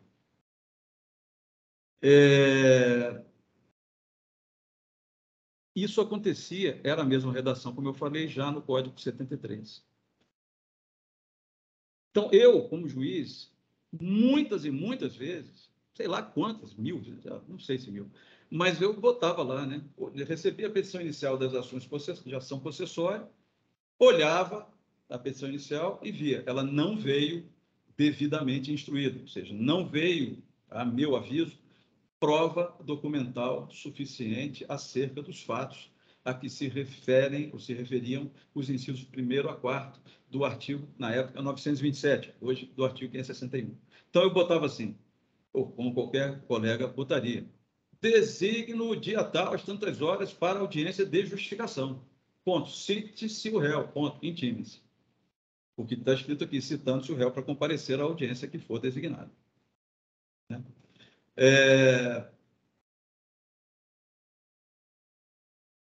Chegava na hora da audiência, primeira parte, a tentativa de conciliação. Acordo, o réu está presente, né? O réu foi citado. O advogado do réu está presente, o autor está presente, o seu advogado. E aí, às vezes, a gente conseguia acordo. O réu pedia um prazo para desocupar, 1 mês, 2 meses, o autor concordava, homologa o acordo, acabava. Se não desocupar, espécie de mandado de reintegração, aquele prazo, tudo certo. Mas, às vezes, não tinha acordo. Aí eu virava para o advogado do autor, falava assim: doutor, então o senhor pode pedir para entrar a primeira testemunha que o senhor quer ouvir. Isso que eu vou falar aqui não aconteceu 1, nem 2, nem 10, nem 30, nem 50 vezes. Aconteceu muito mais do que isso, infelizmente. O advogado virava para mim e falava assim: testemunha? Eu falei: pode pedir para entrar a primeira testemunha que o senhor quer ouvir. Mas eu não trouxe testemunha, doutor. Eu falava: doutor, isso aqui é uma audiência de justificação. Eu falei assim: mas eu não sabia que era para trazer testemunha. Dá para o senhor adiar a audiência? Eu falei: não. Já explico para os senhores, doutores. O que é que significa, nesse contexto do artigo 562, justificar, que está escrito aí? Determinará que o autor justifique previamente o alegado. Claro que não é o uso normal, corriqueiro, coloquial do verbo justificar. Não pude ir no seu aniversário, queria justificar a minha ausência, porque eu tive uma doença. Não é isso, né? O que significa o verbo justificar? E é bom a gente saber isso, até porque ele aparece com esse mesmo significado em outros dispositivos do mesmo Código de Processo Civil atual. Por exemplo, parágrafo 5º do artigo 381, que está aí. Olha só o que diz o parágrafo 5º do 381. Aplica-se o disposto nesta seção àquele que pretender justificar a existência de algum fato ou relação jurídica para simples documento e sem caráter contencioso, que exporá em petição circunstanciada a sua intenção.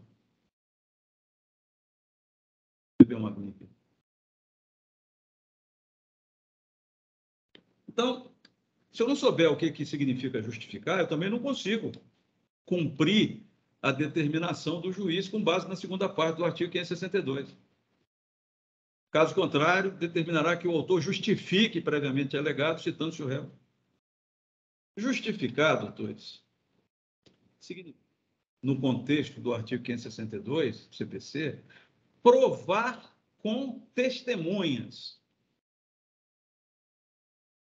E aí faz sentido. E isso não é invenção da minha cabeça, não. Ah, professor Camargo, o senhor está inventando isso para dar algum sentido para esse texto, mas isso aí não tem base nenhuma. O senhor está criando. Não, senhor. Não, senhora. O próprio Código de 73 nos ensinava isso. É porque, infelizmente, não, esse dispositivo do Código de 73 não foi reproduzido no Código de 2015. Mas a ideia de justificar continua a mesma. Eu botei aqui o Código de 73, o artigo 863. A justificação consistirá na inquirição de testemunhas sobre os fatos alegados, sendo facultado ao requerente juntar documentos. Então, o que é que significa, afinal de contas, justificar? Significa provar com testemunhas.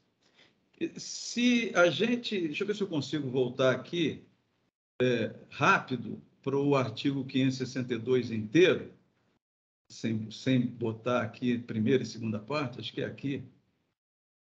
Próximo aqui, ó. Com a tradução, ou com as traduções que a gente fez, quais são os requisitos para concessão de liminar, como é que fica a leitura desse artigo 562? Ficaria assim, ó. Olha só como é que fica bem óbvio aqui. Estando a petição inicial devidamente acompanhada de documentos acerca dos fatos a que se referem os incisos 1º a 4º do artigo 561, o juiz deferirá, sem ouvir o réu, a expedição do mandado liminar de manutenção ou de reintegração. Caso contrário, determinará que o autor prove com testemunhas aquilo que ele não conseguiu provar com documentos, citando-se o réu para comparecer à audiência que for designada. Pronto, aí tem sentido completamente o artigo 562. E aí a gente consegue entender o que o autor tem que fazer, né? E, doutores, com relação ao procedimento especial. Agora, estou voltando aqui, né, para onde a gente parou. Se for a ação proposta dentro do prazo de ano e dia. E se a ação for proposta depois? E se assumir, por exemplo, o procedimento comum, é possível a concessão de liminar? Resposta: sim, é possível. Porque no procedimento comum é possível ao autor pedir e ao juiz deferir um negócio chamado, conhecido de nós todos, tutela de urgência antecipada em caráter antecedente, com base no que a gente lê no artigo 300 do Código de Processo Civil. Só que lá os requisitos são outros. Para tutela de urgência antecipada em caráter antecedente, eu tenho que argumentar com a probabilidade do direito que eu estou afirmando na petição inicial, e eu tenho que afirmar que há risco de dano, perigo de dano ou risco ao resultado útil do processo, que são os requisitos constantes do artigo 300. Aí eu já saio do procedimento especial e já caio nas regras do procedimento comum, né?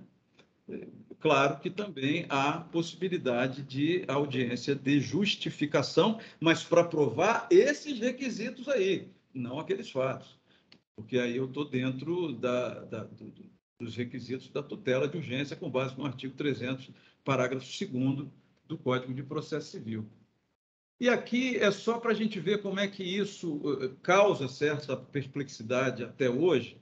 Eu trouxe aqui, para conhecimento de todos, um acórdão nosso, atual, do nosso tribunal, acórdão 1.410.782, para a gente ver como é que a gente mesmo se confunde com isso.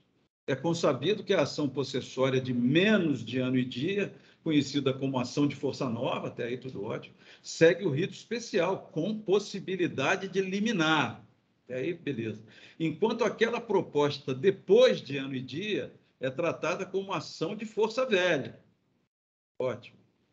Cuja tramitação deve seguir o rito ordinário, que tem um escorregado, que é comum, né? E, embora continue a ser possessória, não apresenta a possibilidade de concessão de liminar. Esse é um acórdão bem atual, agora do dia 5 de abril de 2022, da segunda turma civil, de relatoria do nosso querido colega e amigo, desembargador João Aguimon. Mas eu, se compusesse a turma, ia pedir licença para ficar vencido nesse ponto, porque, como a gente está vendo, não pela questão do rito ordinário, que é um cochilozinho redacional, mas o procedimento comum permite, sim, a possibilidade de concessão liminar. Só dá para interpretar essa afirmação como não apresenta a possibilidade de concessão liminar nos moldes do artigo 562, mas seria possível com base, como a gente viu, em outros dispositivos legais. Só para lembrar aqui, rapidamente, a finalidade da audiência de justificação é permitir ao autor, ele, que prove com testemunhas os fatos que ele não conseguiu provar com documentos. A prova é deferida apenas ao autor, o réu não produz prova nessa audiência, apesar de ele ser citado, né? Mas só quem fez a alegação até aquele momento é o autor, o réu. Nós estamos no comecinho do processo, o autor propôs a ação e o juiz mandou marcar a audiência, né? O roteiro da audiência é esse, a tentativa de conciliação e inquirição das testemunhas que tenham sido arroladas pelo autor, né? E depois a decisão sobre o pedido de liminar, que pode, inclusive, ser proferida na hora ou depois da audiência. O juiz leva o processo para casa, depois ele profere a decisão e publica a decisão. Como a gente sabe, uma audiência de instrução serve para a produção de prova oral, mas essa audiência não é de instrução, ela é de justificação. Então, se a gente considerar o universo de provas orais que poderiam ser produzidas numa audiência de instrução, que são essas aí, esclarecimentos do perito, de assistente técnico, depoimento pessoal do autor, depoimento pessoal do réu, inquirição de testemunhas arroladas pelo réu, essas provas não serão produzidas numa audiência de justificação, que, como eu falei, serve apenas para que o autor produza prova dos fatos que ele alegou, né? Esse acórdão aqui já é um pouquinho mais antigo, de 2019, mas é um acórdão muito esclarecedor de relatoria do desembargador Roberto Freitas Filho, e confirmo isso que eu estou falando. A audiência de justificação realizada nas ações possessórias tem como objetivo conferir oportunidade ao autor da ação possessória para esclarecer e corroborar a presença dos requisitos necessários ao deferimento da tutela de urgência em sede de reintegração de posse, que tem uma pequena divergência, devidamente elencados nos artigos 300, não é o caso, e 561 do CPC, quando os documentos juntados na sua petição inicial, por si só, não forem suficientes para demonstrar a situação fática. Caso sejam suficientes os elementos trazidos na inicial, a medida liminar poderá ser concedida de pronto nos termos do artigo 562 do CPC. Prossegue o desembargador Roberto. Embora impropriamente utilizada a expressão citação no texto legal, tanto na norma processual vigente quanto no Código de 73, processo civil de 73, a parte ré não produz prova, nem oferece sua defesa, mas participa apenas para contraditar testemunhas do autor e acompanhar os demais atos produzidos em audiência. É verdade.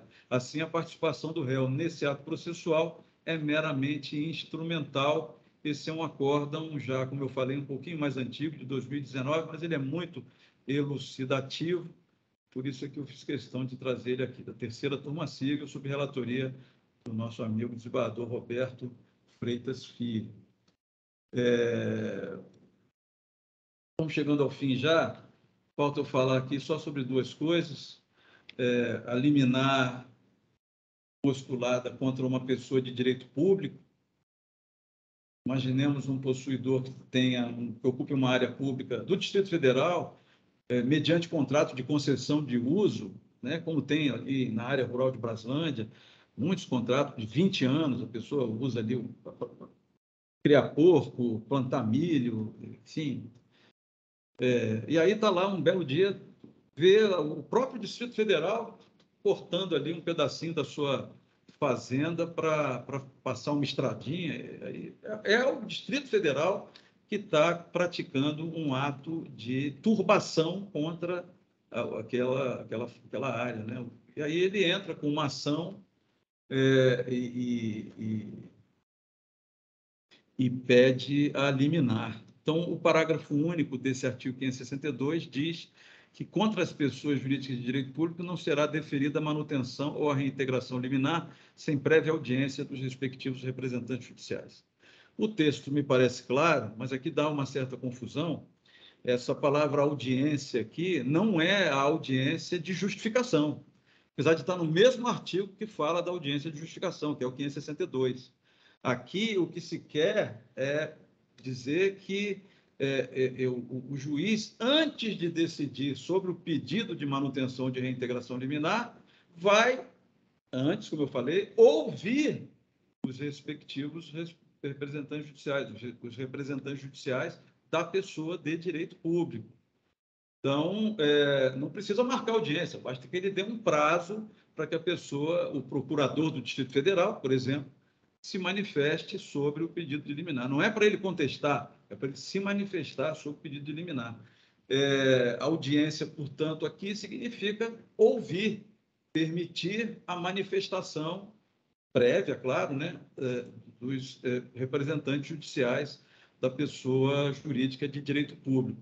Essa ideia já constava do Código passado, ela é mantida no Código de 2015, o Código era de 73, mas veio uma lei em 92, eu trouxe aqui a Lei 8437 de 92, que trouxe essa mesma ideia, né, em outras ações, claro, no mandado de segurança coletiva e na ação civil pública, a liminar será concedida quando cabível, após a audiência do representante judicial da pessoa jurídica de direito público, que deverá se pronunciar no prazo de 72 horas, mas a palavra audiência aqui é utilizada da mesma forma, né? Após permitir que o representante judicial da pessoa de direito público se manifeste, né? Essa ideia veio reforçada na lei do mandado de segurança, que é a Lei 12016 de 2009, no parágrafo 2º do artigo 22, no mandado de segurança coletivo, em reforço ao que já constava da Lei 8437, no mandado de segurança coletiva, a liminar só poderá ser concedida após a audiência do representante judicial da pessoa jurídica de direito público, que deverá se pronunciar no prazo de 72 horas. É bem verdade que o artigo 562, parágrafo único do Código de Processo Civil, apenas diz que a pessoa jurídica de direito público ou o representante tem que se manifestar, eu tenho que ouvir ele. Não diz o prazo de 72 horas. Muitos juízes usam essas duas leis, né, como modelos para fixação desse prazo de 72 horas. E aí eles escrevem isso, né? Nos termos do artigo 562, parágrafo 1 do CPC, intime-se o Distrito Federal por seu procurador para se manifestar sobre o pedido liminar no prazo de 72 horas. Aí o juiz fixa o prazo, porque a lei não fixa, né? A lei não fixou. E aí o juiz fixa com base nesses outros diplomas legais. Mas a gente sabe que o Código diz os atos processuais, aqui é o Código de Processo Civil, 218, os atos processuais serão realizados nos prazos prescritos em lei.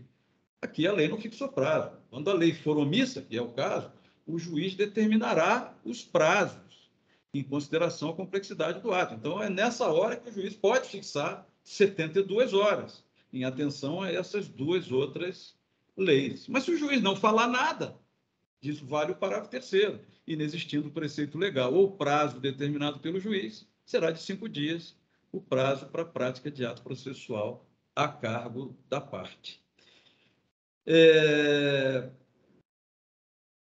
Então, é só essa cautela que a gente tem que ter quando se tratar de eliminar pedida contra a pessoa jurídica de direito público. Aqui é só a segunda enquete, Fernando, que tem a ver com que é aquela que acabou aparecendo em primeiro lugar, né?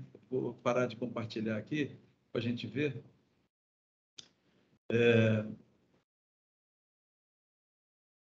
Vou lançar, então, a enquete. Aqui a gente vai gastar menos tempo para dar um espacinho ainda para algumas perguntas. Pronto, espero ver que chegou para você. Está vendo aqui.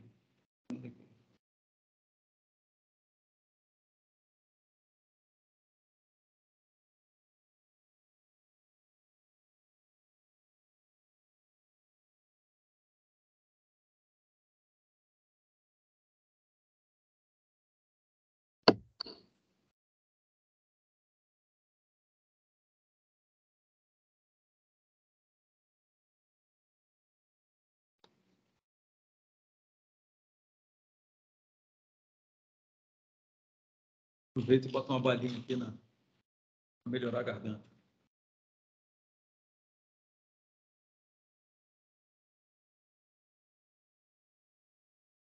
Ver se a gente consegue chegar àquelas 50 e poucos respostas, 50 e poucas respostas. O pessoal está votando ainda. Temos já 45, 47, 8.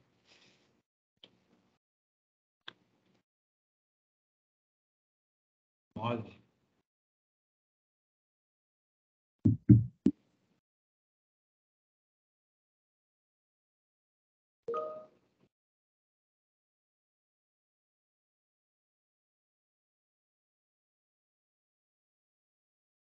Já bateu 55 aqui, tá bom.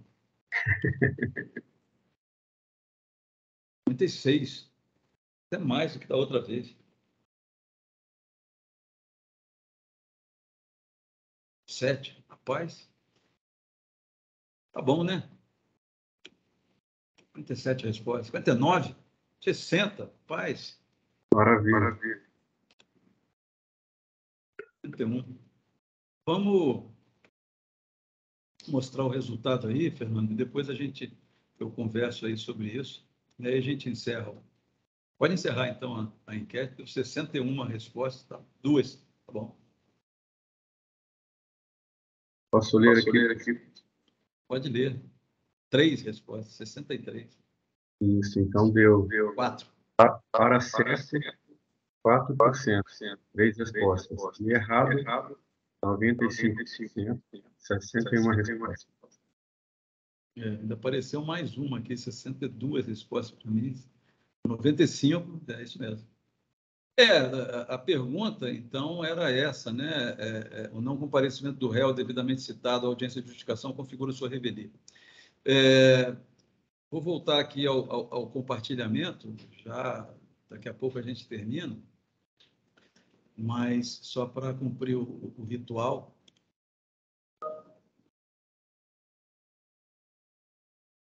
Essa era a enquete, né? Perfeito. Na verdade, o prazo para a resposta do réu, quando é ordenada a justificação prévia, ele começa a correr a partir da intimação da decisão que defere ou não a medida liminar. Então, não é da data da juntada aos autos do mandado de citação, que o juiz ordena a realização da audiência de justificação e manda citar o réu. Então, o réu é citado, o mandado por AR é juntado aos autos o mandado, ou juntado aos autos o aviso de recebimento, e não é a partir da data dessa juntada que começa a correr o prazo para o réu contestar. Nem se conta também a partir da própria audiência, né? A partir da audiência, se não houver acordo, começa a correr o prazo para o réu contestar. Não, é a partir da intimação da decisão que deferir ou não a medida liminar.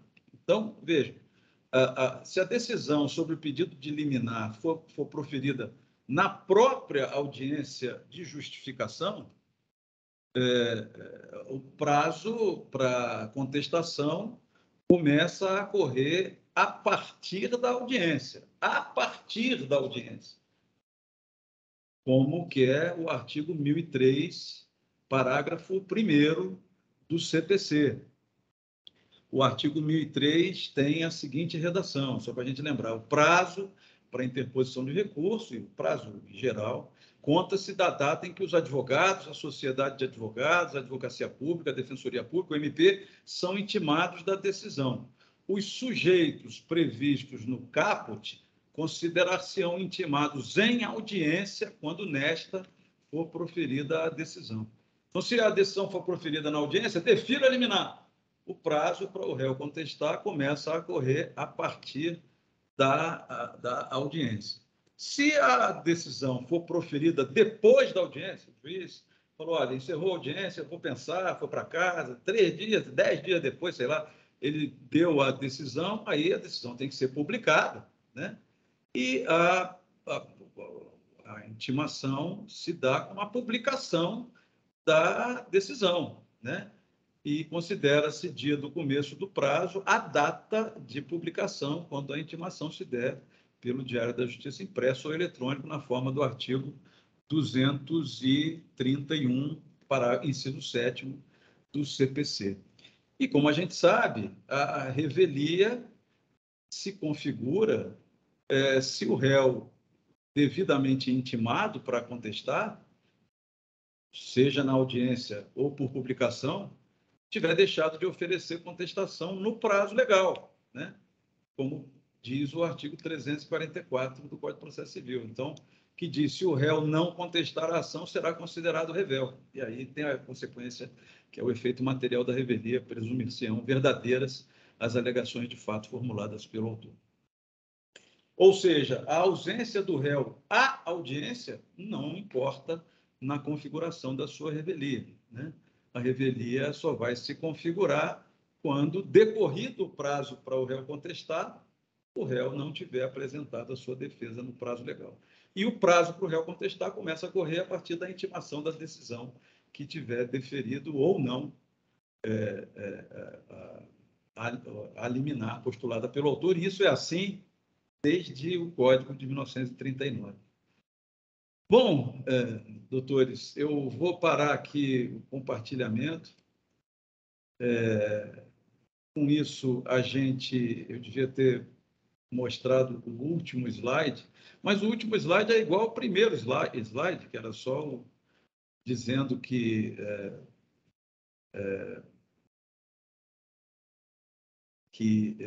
a gente conseguiu chegar até o fim, né, que era webinar, ações possessórias, etc, etc, etc. Eu estou vendo aqui um pedido, só agora que eu vi o chat da Lívia Maria Lages Pedrosa Portela. Se possível, gostaria que o desembargador indicasse bibliografia para o tema, bibliografia para a lida dos gabinetes. Eu até coloquei no plano instrucional uma bibliografia básica, o Manual de Direito Processual Civil do professor Alexandre Freitas Câmara, primeira edição, 2022, São Paulo, editora GEM, Atlas, agora de 2022, e o Manual de Direito Processual Civil, mesmo nome, do professor Daniel Amorim Assunção Neves, volume único, pela Juspodium, 14ª edição, também 2022.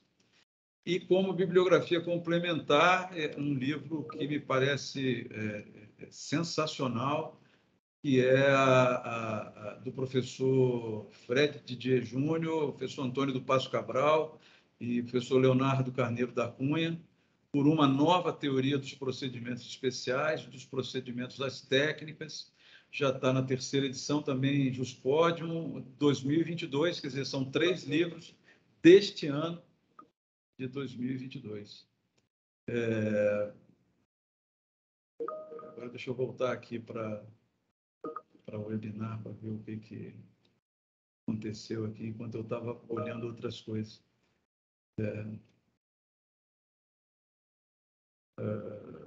Excelente, obrigado. O acórdão tal também não diz respeito ao que ele falou, não encontrei o acórdão com nenhum dos 2 números citados. O acórdão 1401782. Deixa eu ver aqui o acórdão.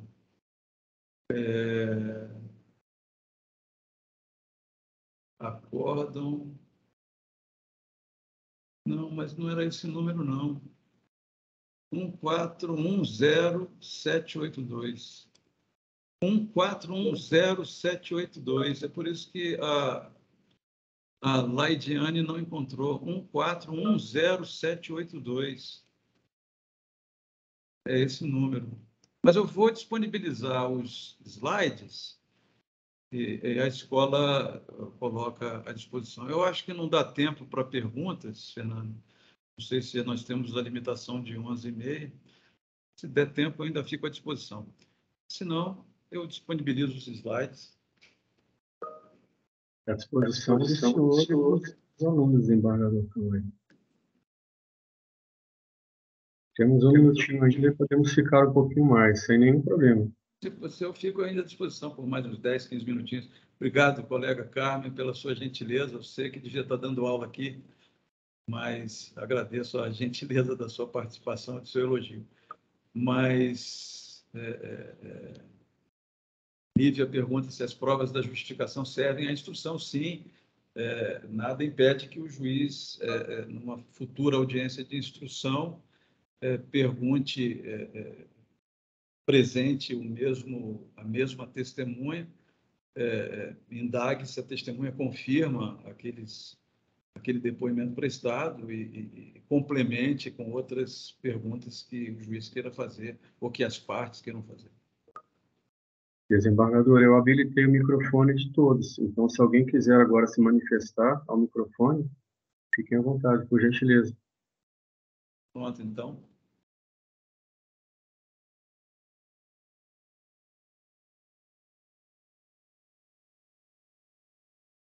Também não havendo quaisquer outras manifestações, a não ser essas, acho que a gente pode, então, Fernando. A Renata disse que não está habilitada. Deixa eu verificar aqui, Renata. Carolina também. Deixa eu verificar. Aqui em opções de reunião, eu já tinha... Só um minutinho. Eu vou tentar novamente. Não tinha salvo. Só um minuto, por favor. Se alguém puder verificar, por gentileza?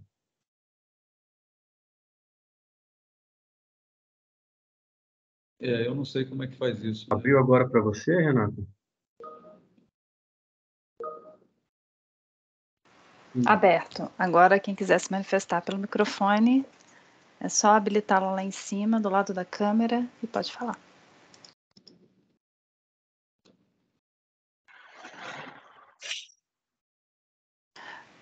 O Dr. Carlos Eduardo Caparelli colocou uma pergunta no chat.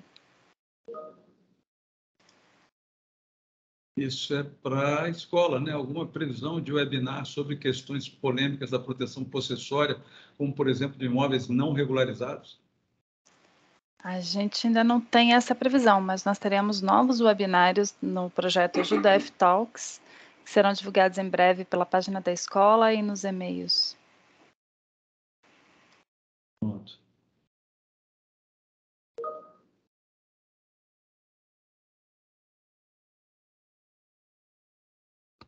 Obrigado pela gentileza das observações aqui no chat. E muitos elogios ao senhor, desembargador Camanho. Parabéns pelo excelente webinar, pela excelente exposição. Fico feliz de ter podido compartilhar alguma coisa do que a gente vai aprendendo ao longo do tempo, né? Espero que tenha sido útil e proveitoso. E ficamos à disposição para uma próxima vez. Eu acho que em julho nós temos uma outra ação educacional dessa, um outro webinar, mas é sobre ação de consignação e pagamento. E aí a gente vai conversar sobre um tema também muito bacana. Acho que a gente pode encerrar então, né, Fernando, né, Renata? Tá, Sim, podemos. vou finalizar a gravação e se alguém quiser